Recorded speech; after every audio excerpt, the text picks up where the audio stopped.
Hey seniors, welcome to the yearbook staff. For a short period of time, anyways.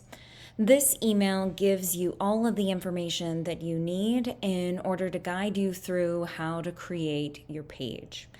This document is how you made it to this YouTube video, so you've already figured out how to navigate this part, but what I want to take you through is that this video is going to cover how to log in with the information from your email, how to find your individual page, how to upload photos, organize and edit a template, and then how to save your page when your partner is working on the page at the same time as you, because that always happens and then one person kind of gets bumped out. But I'll explain exactly what to do if that situation happens to you in a bit.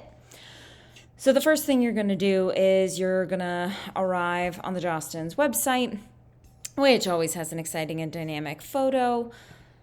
When you arrive there, you are going to make sure that it is set to the 2026 yearbook. You're going to enter in our school's job number and then your username and password that was individually created for you by Stuart, who is your senior yearbook editor. So let's go. When you log in, it's going to look a little bit different for you because I have a lot of information that I need as the yearbook advisor that you don't. But what is consistent is that over in this left-hand corner, there is a button for plan, and you are going to go to the page ladder.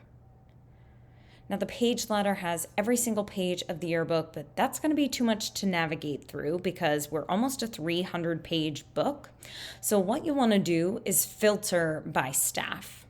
So you are going to go ahead and look for your name, which is a part of the staff now. So we are going to navigate at random. So there we go. By selecting a name, hey Emerson, I was able to then arrive on that page. So now I'm going to go ahead and click to access. So what you're going to notice is who is your page partner. Everyone has a page partner, and while you could look at and feel like you were working on the page at the same time, it won't all save in the same way.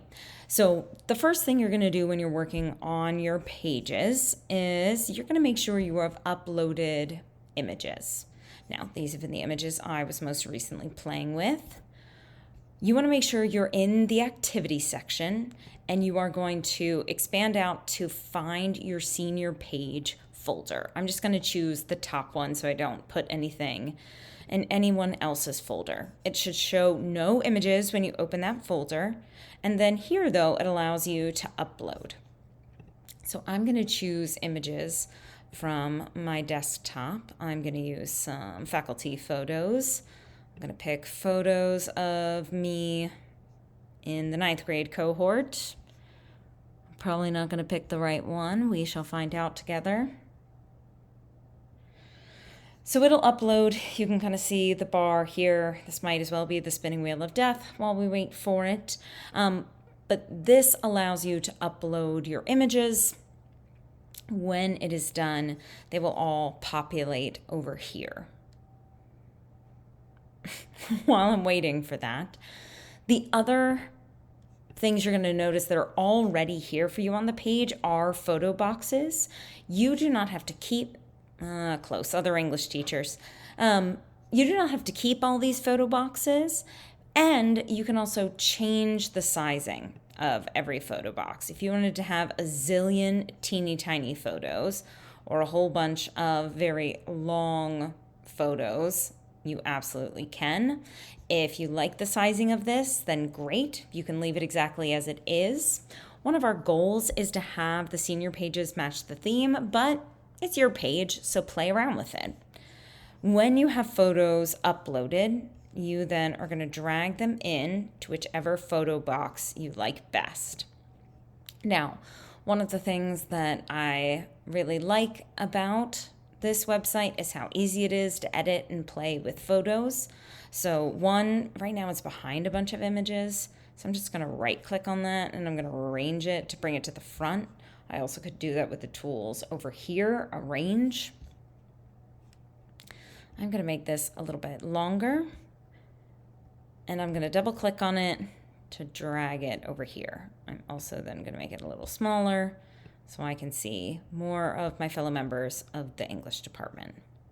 I could also decide that what I would really like is to have a black line around this photo, consistent with some of the other elements that you're seeing on the page. Or maybe you hate that. But the goal here is then to create a kind of vivid story of yourself and your senior year through images. But there's also an opportunity for a little bit of words down here at the bottom. Notice where I'm zooming in. You have space for your senior quote, your favorite memories at Tower Hill, school lunch, senior will, but you could add or change these if you have an interesting idea to include. Once you click, you can type. You can change your font, though we have a limited number of fonts to keep us stylistically similar across the book. And you can change font colors to quite a wide array. However, if it becomes illegible, that would be something that I would change. Other than that, the only thing that's really left to do is save. So what you're going to notice is we have like the old school floppy disk save button up here.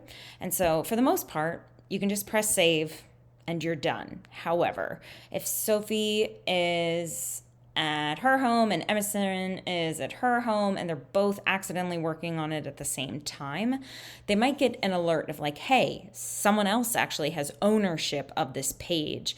You need to save it differently. So you would go File, Save As, and you could save as a template. I don't think I've clicked on that well at all. Save as a template. And then you decide, is it the left page or the right page that you want to say? Let's say that Sophie is the one that gets the message. You would just save it, senior page, partner took ownership. You don't have to write all that, but I'm just modeling a way in which you could then save it, and then I will have access. You could send me an email, and then I'll be able to import that page for you. Absolutely no problem. Now, one of the things that's important to know is that there are a few guidelines for any pictures that you want to submit. Number one, you need to submit your own photos.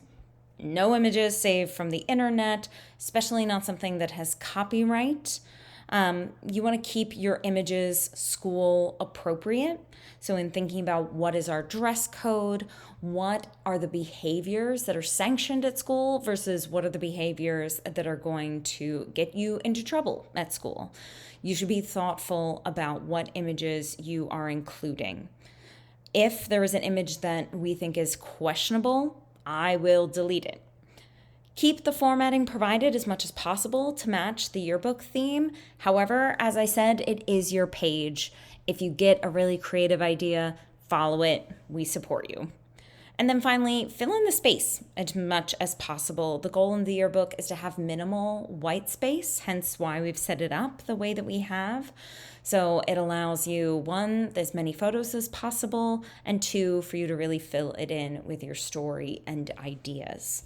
So as a brief reminder, when you arrive in Jostens, you go to Plan, Page Ladder.